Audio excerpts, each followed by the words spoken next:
సరే సరే ఓకే. ఇంకా ఒక రాక్షసుడు వచ్చి జీజస్ భక్తుడు అతన్ని చంపేద్దామని అనుకుంటే జీజస్ వచ్చి అతన్ని వెళ్ళగొట్టి జీజస్ భక్తుడిని కాపాడాడు. ప్రే చేస్తానని ఏసయ్య ప్రే చేస్తానని రాక్షసుడు అంటే నాకు ప్రే చేస్తానని ఏసయ్య వచ్చి పంపించాడు. Okay good. ఏది అంటే సాతాను వచ్చి చంపేయడానికి ఏసయ్య వచ్చి ఎలా కొట్టిండాడు.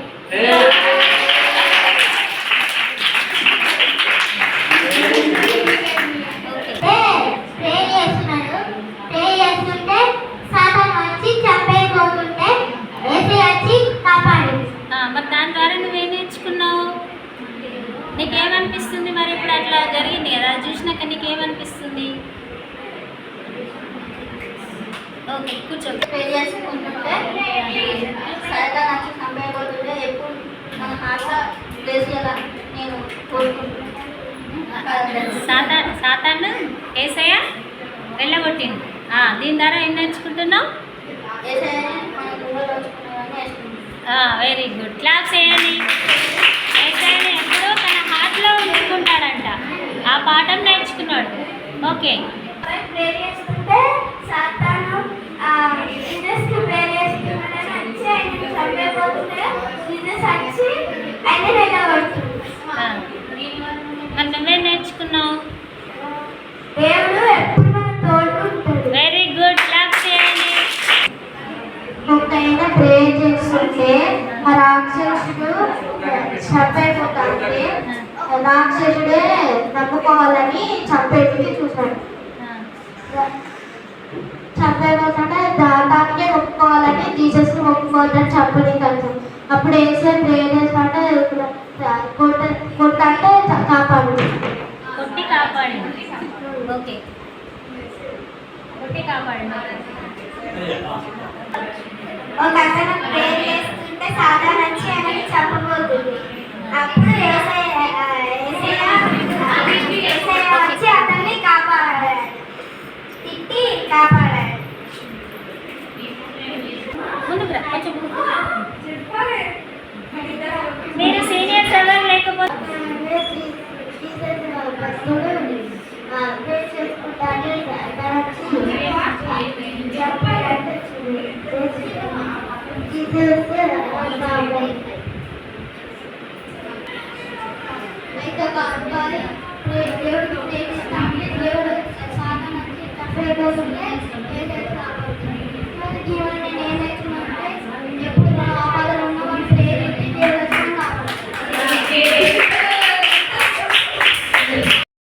ఫస్ట్ ఆయన ప్రేయర్ ఎట్లంటే సాతాను వచ్చి డిస్టర్బ్ చేయాలనుకున్నాడు. డిస్టర్బ్ అయితే కానీ వచ్చి కాపాడేది. Prayer power. ప్రేయర్ చేస్తే ఏదైనా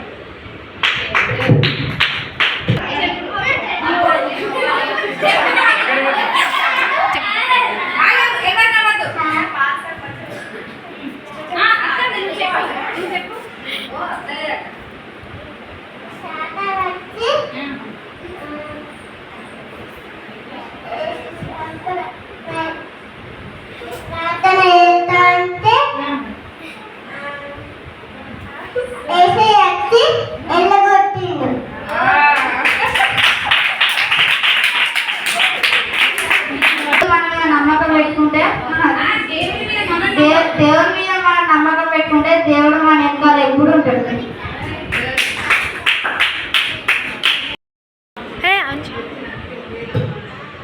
ఒక భక్తుడు ప్రేర్ చేస్తుంటే వెనకాల నుంచి సాతాను ఎందుకు ప్రేర్ చేసినావు అని చెప్పడానికి వస్తే దేవుడు దాన్ని కొట్టి వెళ్ళగొట్టాడు. ఎందుకంటే మనం దేవుని భయభక్తులు కలిగి ఉండాలి.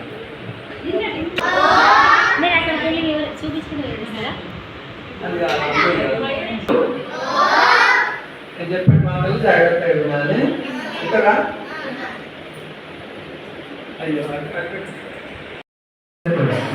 ఎవరికి ప్రార్థన చేస్తున్నాడు? జీసస్కు ప్రార్థన చేస్తున్నాడు. ఏంటి కొరకు చేస్తున్నావు తెలియదు కానీ వినండి పిల్లలు, ఆయన దేని కొరకు ప్రార్థన చేస్తున్నావు కానీ యేసయ్యకు ప్రార్థన చేస్తున్నాడు. ఆయన కష్టంలో ఉండడం, అవసరతలో ఉన్నాడో ఏం చేస్తుండో కానీ యేసయ్యా అని ప్రార్థన చేస్తుంటే అట్లా ప్రార్థన చేస్తే శాస్త్రాలకు నచ్చది. ప్రార్థన చేస్తే జీసస్ ప్రార్థన చేస్తే ఓర్చుకోను వచ్చి వెనకను వచ్చి ఏం చేసింది, అతన్ని చంపేయాలని కత్తితోటి పొలవాలని కత్తించింది కదా. తీస్తే యేసయ్యకి ప్రార్థన చేస్తాడు కదా, ఇంకా తెలియదు ఆ శాతాన్ని వచ్చి పొడుతున్నది తెలియదు కదా.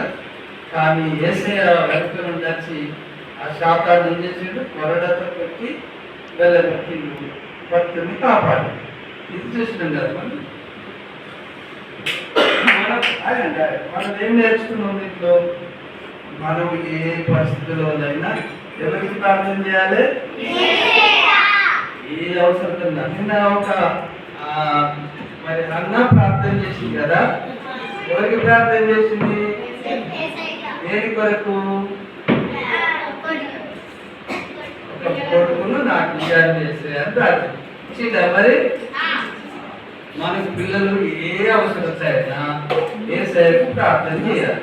చేస్తే ఏమవుతుంది, యేసయ్య ఇస్తాడు. మనకు ఒకవేళ శాతారుడు నష్టం కలిగించాలన్నా యేసయ్య ఏం చేస్తాడు,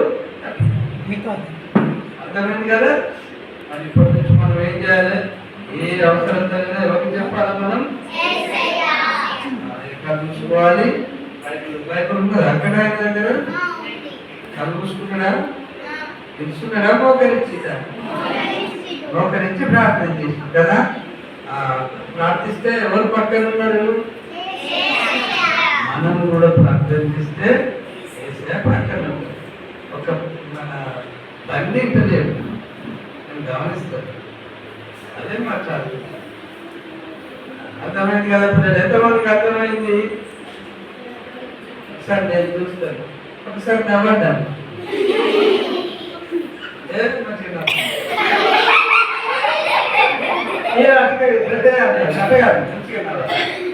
ఎవరు మంచిగా నవ్వుతారు చూస్తాను.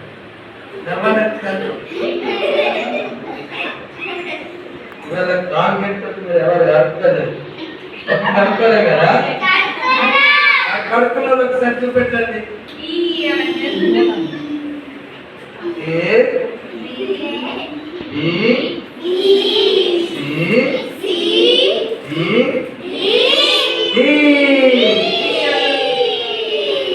పాలు బాగా పాలు పెట్టింది.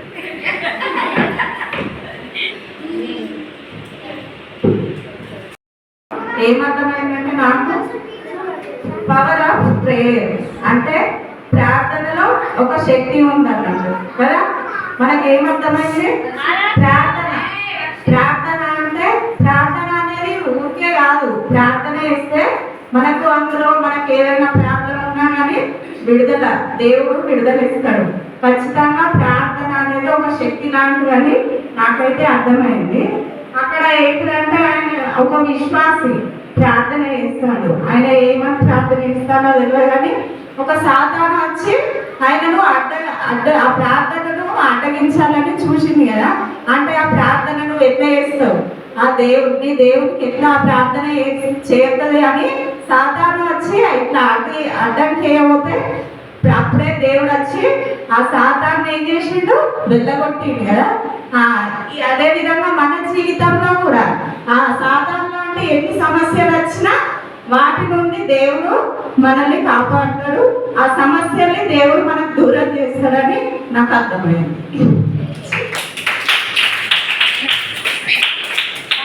వయసు ముచ్చట్లు పెడతారు బాగా దాని దగ్గర నుంచి కదా.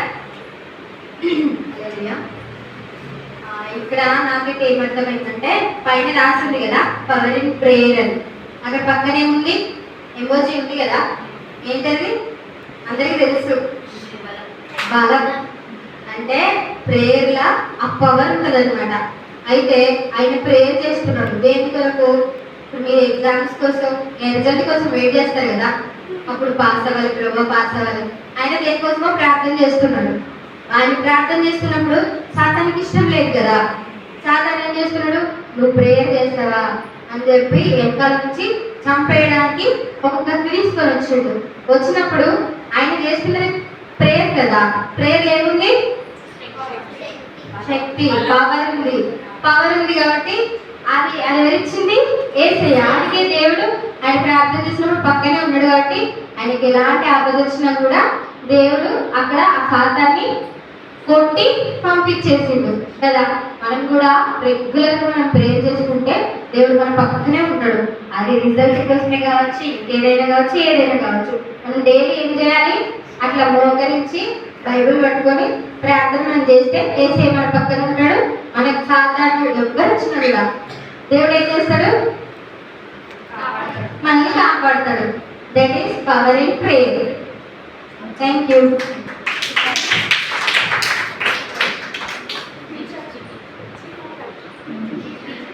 పిక్చర్ చూసినప్పుడు దాని ద్వారా ఏం నేర్చుకున్నా అంటే సాతానికి మనం ఎప్పుడు చోటు ఇవ్వదు.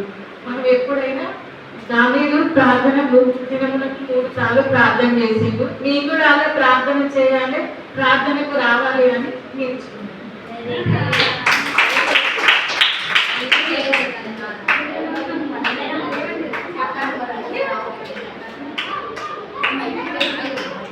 వీడియోలో గమనించింది ఏంటంటే ఆయన ఒక ఆయన అంటే విశ్వాసాన్ని కాదు, బిలీవర్ అని కాదు, ఎవరు ప్రేర్ చేసినా దేవుడు అలా మన అంటే టీచర్స్ చెప్పే ఉంటారు ప్రేయర్లో పవర్ ఉంటుంది అని. అవును, నిజంగానే ప్రేయర్లో చాలా పవర్ ఉంటుంది. కాబట్టి దేవుడు ఎప్పుడు మన చుట్టే ఉంటాడు. ఆయన ఎప్పుడు మన ప్రేయర్ యాక్సెప్ట్ చేసి మనల్ని సాతాను చేతులు పడకుండా కాపాడుతూ ఉంటాడు. అండ్ నేను గమనించింది ఏంటంటే అక్కడ బైబిల్ కూడా ఉంది.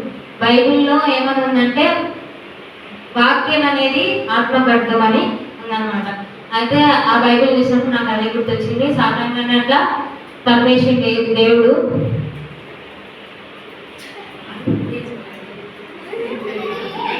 అదే నాకు ప్రాబ్లమ్స్ వచ్చింది.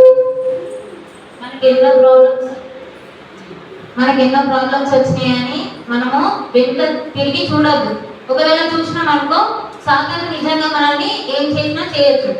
కాకపోతే ఆయన చూడకుండా ప్రేర్ చేస్తూనే ఉన్నాడు కాబట్టి ఏసే ఆ ప్రాబ్లం నుంచి అంటే మనకి ఏమైనా ఇప్పుడు మనం ప్రేర్ చేసుకుంటే నేను పోవాలి, మనకి ఏమైనా ఏసే చూస్తుంటాడు అని నాకు అక్కడ దేవుడు మన చుట్టూ తన దూతలా కావలుస్తాడని, దేవుడు మన తోడు ఉంటాడని నేను గమనించిన. మనం సాతాను మనల్ని అసలు ప్రేర్ చేయడం సాతానికి ఇష్టం ఉండదు. అయినప్పటికీ ఆ సాతాను మనం డిస్టర్బ్ చేయడానికి చూస్తూనే ఉంటాడు. ఎప్పుడైనా మన ప్రేయర్ స్టార్ట్ చేసేవాటి చాలు సాతాను వచ్చేస్తాడు. అయినప్పటికీ కూడా దేవుడు మన పక్కనే ఉంటాడు. కాకపోతే మనకు ఆ ప్రమాదం సంభవించబోయేదాకా దేవుడు చూడడు. సంభవించే టైంలో దేవుడు కంపల్సరీ కాపాడతాడని నేను న్యూస్ గమనించాను.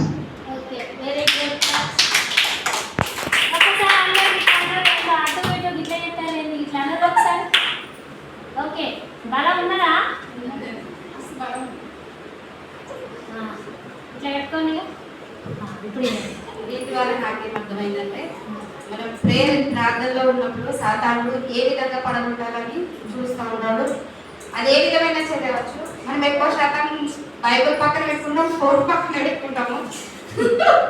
అది ఏంటంటే అప్పుడు మనం ప్రేయర్లో అయితే ఎప్పుడు దేవుని దగ్గరగా మనం వెళ్తామో సాధారణ అప్పుడు ఖచ్చితంగా ఫోన్ ద్వారానో లేకపోతే మనుషుల ద్వారానో ఏదో ఒక విధంగా డిస్టర్బ్ చేస్తూనే ఉంటాడు.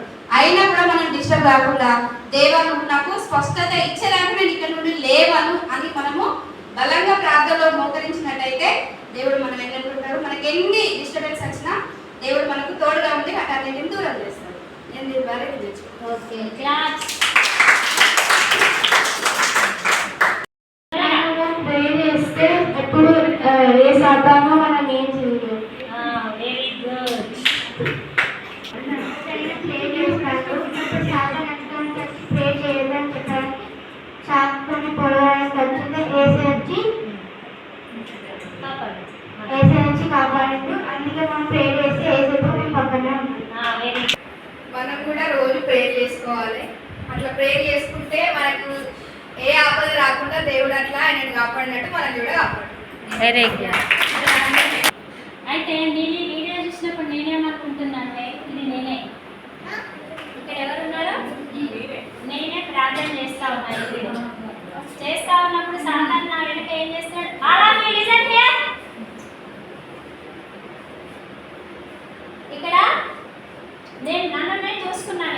ఏంటిది అంటే నేను ఏసైతో రోజు మాట్లాడతాను. మీరు మాట్లాడతారా? నాకు తెలియదు, ఏసైకి మీకే తెలుసు కదా. నేను ఏసైతో ఇట్లా రోజు మన ప్రేయర్ అంటే ఏసైతో మాట్లాడడం అనమాట. సో నేను ఇలా రోజు ప్రేయర్ చేసుకుంటాను, వాక్యం చదువుకుంటాను. నేను ఇలా ప్రేయర్ చేస్తా కళ్ళు మూసుకొని. కళ్ళు తెచ్చి నేను ఎప్పుడు ప్రార్థన చేయాలి. ఎక్కడైనా కూడా ఏంటిది కళ్ళు మూసుకొని ప్రార్థన చేస్తాను. దాదాపుగా చర్చిలో అయినా ఇంటి దగ్గర అయినా. ఇక మనం రోడ్డు మీద అట్లా ఉన్నప్పుడు కళ్ళు మూసుకోలేము కాబట్టి ఇప్పుడు నేను డ్రైవింగ్ చేసేటప్పుడు కళ్ళు మూసుకొని ప్రేయర్ చేయలేను. అట్లాంటి టైంలో అయితే మామూలుగా చూసుకుంటూ చేయొచ్చు. అయితే నేను ఇలా కళ్ళు మూసుకొని ఎందుకు కళ్ళు మూసుకొని ప్రేయర్ చేయాలంటే మన కాన్సన్ట్రేషన్ అంతా ఎవరి మీదకి వెళ్తుంది? అప్పుడు ఏసై మీదకి వెళ్తుంది. కళ్ళు వేసుకొని ప్రార్థన చేస్తాంటే మమ్మీ ఏం చేస్తాండి, డాడీ ఏం చేస్తాండి, ఇవన్నీ కనబడతాయి కదా. అప్పుడు మనం మంచిగా ఇంట్రెస్ట్గా చేయగలుగుతామా? చేయి. నేను కూడా ఇట్లనే ఏంటంటే కళ్ళు మూసుకొని ప్రేయర్ చేస్తా. ఇక్కడ ఎవరైనా చుట్టూ ఎవరైనా ఉన్నారా?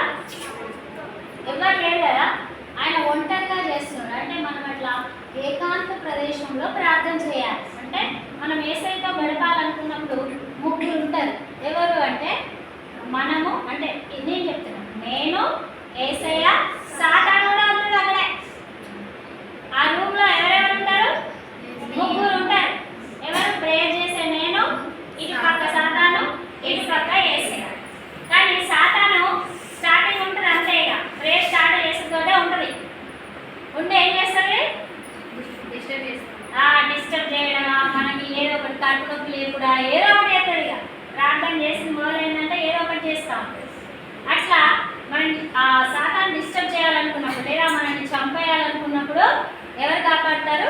ఏసయ్య వచ్చి మనల్ని కాపాడుతుంది. ఇదంతా ఆ కళ్ళు మూసుకున్నప్పుడు మనకు కనబడుతుందా? కనబడదు. కానీ మన వెనకాల ఏసయ్య యొక్క కాపుదల అట్లా ఉంటుంది అన్నాడు. వాటికి సాతాను ఏం చేస్తా ఉంటాడు? మనల్ని చంపడానికి ప్రయత్నం చేస్తూ ఉంటాడు. కానీ ఏసయ్య ఏం చేస్తూ ఉంటాడు? కాపాడుతూ ఉంటాడు. ఎప్పుడు మరి? ప్రార్థన చేస్తేనే. ప్రార్థనే, అందుకే ఏంటిది? ప్రార్థనే నా బలం. ప్రార్థన, నేను అలా ప్రార్థన చేస్తున్నాను ఇప్పటి వరకు కూడా ఏసయ్య నా వెనకాల. నాకు తెలియదు ఎన్నిసార్లు సాతాను నన్ను చంపడానికి ప్రయత్నం చేశాడో. కొన్ని తెలుసు, కానీ కొన్ని నాకు తెలియదు. అంటే అనుదినం ఏసయ్య ఏం చేస్తాడు? మనల్ని కాపాడుతూ ఉంటాడు. ఏసయ్యకి ప్రార్థన చేస్తే ఆ ప్రార్థన మనకు ఏమిస్తుంది? కాపుదలని ఇస్తుంది. అంటే కాపాడుతుంది. ప్రార్థన ఎవరికి చేస్తాం? ఏసయ్యకే కదా చేసేది. సో ఏసయ్య ప్రార్థన చేస్తున్నామంటే ఏసయ్య వచ్చి మన పక్కన నిలబడు. సాతాను ఏమనుకుంటాడంటే ఏదో ఒకటి చేద్దాం అనుకుంటాడు. కానీ ఏసయ్య బ్రతకనిస్తాడు, వాడిని బ్రతకరించాడు. సాతాను కూడా బలం ఉంటుంది, కానీ ఏసయ్య కంటే బలం లేదు. ఏసయ్యదే గొప్ప బలం. ఏసయ్య మించిన బలం లేదు. అందుకే ఎవ్రీడే ప్రేయర్ చేసుకోవాలి, బైబిల్ చదవాలి.